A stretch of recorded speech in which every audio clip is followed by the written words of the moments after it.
నమస్తే, welcome to our channel. Prabhas నాకన్నా పెద్ద హీరో, మహేష్ బాబు నాకన్నా పెద్ద హీరో, నాకంటే ఎక్కువ రెమ్యునరేషన్ తీసుకుంటాడని రీసెంట్గా పవన్ కళ్యాణ్ గారు చెప్పడం జరిగింది. దీని గురించి మాట్లాడుకుందాం. మనతో పాటు సీనియర్ జర్నలిస్ట్ శ్రవణ్ కుమార్ గారు ఉన్నారు. నమస్తే సార్. నమస్తే అండి. ప్రభాస్ నాకన్నా పెద్ద హీరో, మహేష్ బాబు నాకన్నా పెద్ద హీరో, నాకు ఇది చెప్పుకోవడానికి పెద్ద ఈగోలేం లేవు. And even Ram Charan, junior NTR వీళ్ళందరూ గ్లోబల్ వైజ్గా తెలుసు, నేను తెలియదు.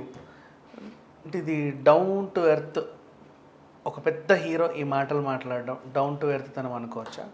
చాలా మంచిగా మాట్లాడాడని చెప్పుకోవచ్చు. ఎందుకంటే ఈగో ఫీలింగ్ లేదని చెప్పాడు. నిజంగా కూడా ఉండకపోవచ్చు, ఉండదు. ఉంటేనే అలా చెప్తారు. ఒకవేళ మనసులో ఎలా ఉన్నా కూడా బయటకైతే నాకు ఈగో ఫీలింగ్ లేదు, నాకన్నా పెద్ద నటులు వాళ్ళు, నేనన్నా కేవలం ఇక్కడ రాష్ట్ర స్థాయి ఒక రీజనల్గానే హీరోని, వాళ్ళు గ్లోబల్ స్టార్. నిజంగా కూడా వాళ్ళు గ్లోబల్ స్టార్ ఆర్టిస్టులు. మార్కెటింగ్, సినిమా మార్కెటింగ్ విషయంలో కూడా అలాగే ఉంది. సో ఆ విషయాన్ని కుండబద్దలు కొట్టినట్టు బహిరంగ సభలోనే లక్షలాది మంది ముందర ఒప్పుకున్నాడు, చెప్పాడు, దాన్ని ఆహ్వానించవచ్చు. ఈ విషయంలో పవన్ కళ్యాణ్ గారు చాలా హుందాగా ప్రవర్తించాడని చెప్పవచ్చు. ఆయన చెప్పిన ఉద్దేశం కూడా ఏంటంటే వాళ్ళంతా పెద్ద పెద్ద స్టార్లు. దానికన్నా ముందు ప్రస్తావించిన విషయం ఏంటంటే హీరోల మధ్యలో అభిమానులు కొట్టుకుంటున్నారు. గతంలో కూడా చూసాం, మన ప్రభాస్ వాళ్ళ కొట్టుకొని కత్తితో దాడి చేసి చంపారు కూడా చూసాం కదా. సో ఈ విధంగా జరిగిన సంఘటన మనసులో ఉండవచ్చు. సరే, ఎవరో ప్రస్తావించారు, సార్ ఇట్లా మేము పలానా వాళ్ళము మీ అభిమానులతో పోటీ పడుతున్నాం, మీకన్నా మా హీరోని పోటీ పడతామని చెప్పాడు. సో ఆ మీటింగ్ కొంచెం ముందు ఏదైనా అని ఉండవచ్చు, అదే మనసులో ఉండి దాన్ని చెప్పినటువంటి సందర్భంగా చెప్తున్నాడు. మేమంతా కూడా పేరున చెప్తూ మ్యాక్సిమం అందరి పేర్లు చెప్తూనే మేమంతా కూడా కలిసే ఉంటాము, ఎక్కడ కలిసినా కలిసి మాట్లాడతాం. అంటే ఇక్కడ పార్టీలో కానీ ఏదైనా ఫంక్షన్లో కలిసి భోజనం చేస్తారు, హ్యాపీగా హాయ్ బాయ్ చెప్పుకుంటాం. మేమంతా ఒకటే కదా, మా గురించి మీరు ఎందుకు తన్నుకులు ఆడుకుంటారో అలా చేయకండి అని చెప్తూనే, మీరు అంటే ఇక్కడ తన ఉద్దేశం, మీరు ఒకవేళ మహేష్ బాబు, జూనియర్ ఎన్టీఆర్ ఇంకేదన్నా హీరోకు అభిమానులే కావచ్చు, వాళ్ళ పార్టీ ఏదైనా కావచ్చు, అంటే బాలకృష్ణ ప్రస్తావన ఉంది కదా, బాలకృష్ణ పార్టీ ఏదైనా కావచ్చు, అభిమానించుకోండి, కానీ ఓటు మాత్రం వేసేటప్పుడు ఆలోచించండి అంటున్నా. అంటే దాని అర్థం ఏంటంటే, మీరు నా అభిమానులు అయినా సరే, నా అభిమానులు కాకున్నా సరే, ఏ పార్టీకైనా మీరు వేయాల్సి వచ్చిన ఓటు ఏదో నేను చెప్తాను అనుకుంటూనే నేనేంటి అని చెప్పబోతున్నాడు. అక్కడ ఏంటంటే ఆకలి బాధలు లేకుండాను, దళితులకి న్యాయం జరిగేటట్టు, సామాన్యుడికి మంచి జరిగేటట్టు చూస్తాను, సో నాకు ఓటేయండి అని అప్లై చేస్తున్నట్టుగా ఉంది. దీనివల్ల జరిగిన గొడవలు ఏంటంటే, నెంబర్ 1, అందరు హీరోల ఓట్లు నాకు వేయండి అని అడుక్కున్నట్టేను కదా. నేను ఇంచుమించు అదే అర్థం. నేను ఇంచుమించు ఇంత డౌన్ టు ఎర్త్ ఉన్నాను, నాకు ఎలాంటి గోల్ లేవు, మీరు అందరు కలిసి నాకు ఓటేయండి. అలాగే జూనియర్ ఎన్టీఆర్ గారి పేరు, బాలకృష్ణ గారి పేరు చెప్పారు. ఎలా టీడీపీ గెంటేసింది, అధికారికంగా మెడబట్టి గెంటలేదు మన అందరి ముందు, కానీ ఇంచుమించు అయితే గెంటేసిందే కాదు, ఒక రకంగా ఆయన కూడా కోరుకుంది. ఎందుకంటే ఢిల్లీ అమిత్ షా పర్యటన తర్వాత, చర్చల తర్వాత, మేమైతే టీడీపీతో రాలేము, వస్తే నువ్వు మాతో కలిసిరా అని చెప్పినట్టుగా ఆ సంధికాలంలో ఉన్నట్టుగా ఉంది.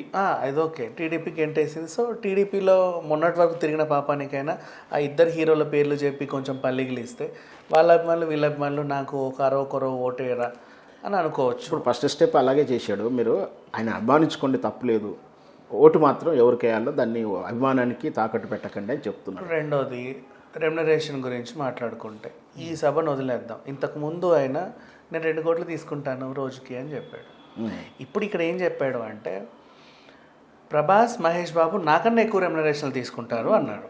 ఆటోమేటిక్గా దాన్ని దీనికి లింక్ చేస్తున్నా, నేను ముడేస్తున్నా, చూద్దాం.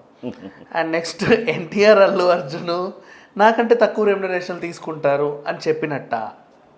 అట్లానే కాదు, ఇతని ఉద్దేశంలో పాతది అంటే ఇంకొక రకంగా చెప్పాలంటే ఒక మెచ్యూరిటీ లేనటువంటి చిన్నపాటి లూజ్ దాన్ని మాత్రం అదే లూజ్ టంగ్. అంటే మన దగ్గర రికార్డ్స్ ఉంటాయి,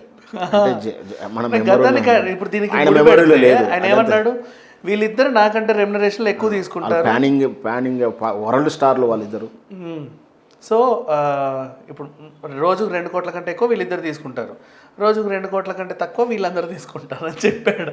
అట్లనే అక్కడ చెప్పిందేమో మీకోసం 2 కోట్లు వదులుకొని వస్తున్నాను అని చెప్పే ఉద్దేశంతో ఆ రోజు చెప్పాడు. వాట్ ఎవర్, బట్ 2 కోట్ల ఇదైతే చెప్పాడు. ఇక్కడేమో రెమ్యునరేషన్ల గురించి మాట్లాడాడు. ఆటోమేటిక్గా పెద్ద భార్య మంచిదంటే చిన్న భార్య మంచిది కాదని అర్థం వస్తుంది. ఆయన తీసుకుంటున్నాడు అంటే ఈయన తీసుకోడా అని అంటే అర్థమే వస్తుంది. ఇప్పుడు ఫ్యాన్స్ మధ్యలో గొడవలు, అవి ఫ్యాన్స్ మధ్యలో గొడవలు ఎలా పెట్టాడో చెప్తా.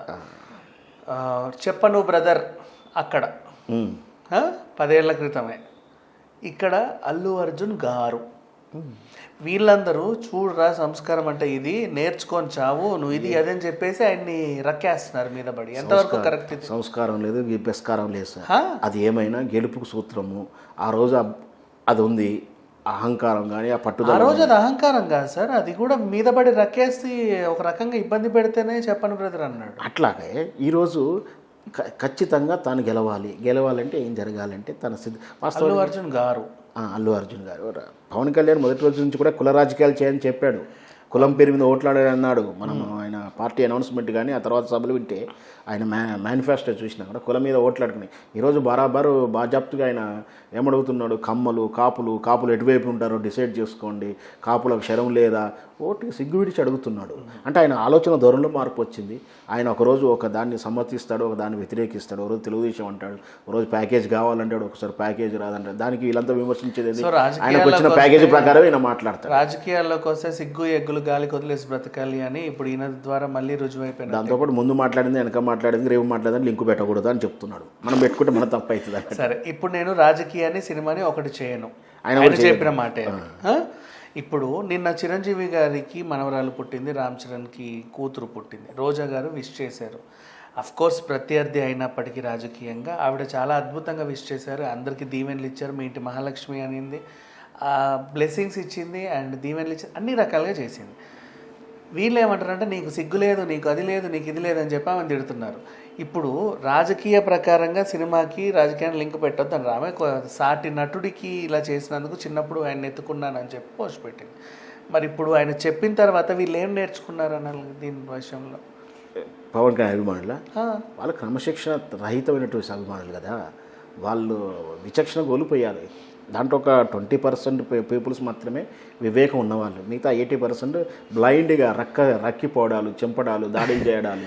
అలాగే ఇప్పుడు ఆయన ఒక ఇంటర్వ్యూలో నిన్ను అడిగితే, ఏబిఎన్ వాళ్ళ ఇంటర్వ్యూలో అడిగితే మీ ఫ్యాన్స్ గురించి చెప్పాలంటే ఫ్రాన్స్ మిలిటెంట్లా తయారయ్యారండి అని ఆయన నోటితో ఆయనే అన్నారు. చివరాక ఆ మిలిటెంట్లో లాస్ట్కి ఆయన మీద కూడా దాడి చేస్తారు. రేపు పొద్దున వాళ్ళ కోరుకున్నట్టు నటించకపోయినా మనం చూస్తున్నాం. సినిమా ఫ్లాప్ అయినప్పుడు బయటకు వచ్చి నీరసపడేవాడు కొంతమంది ఉంటే ఫ్లెక్సీలు చంపేటోళ్ళు, సార్ ఇంత చేశారు, అన్న ఇంత చేశారు. సో అదే మిలిటెంట్ తత్వం ఆయన అదే పోషిస్తే రేపు పొద్దున సినిమా ఫెయిల్ అయినా లేదా రాజకీయంగా వాళ్ళు అనుకుంది కాకపోతే వాళ్ళే ఆ మిలిటెంట్లో వాళ్ళే ఆయన మీద దాడి చేస్తారు. Anyway, thank you sir. Thank you.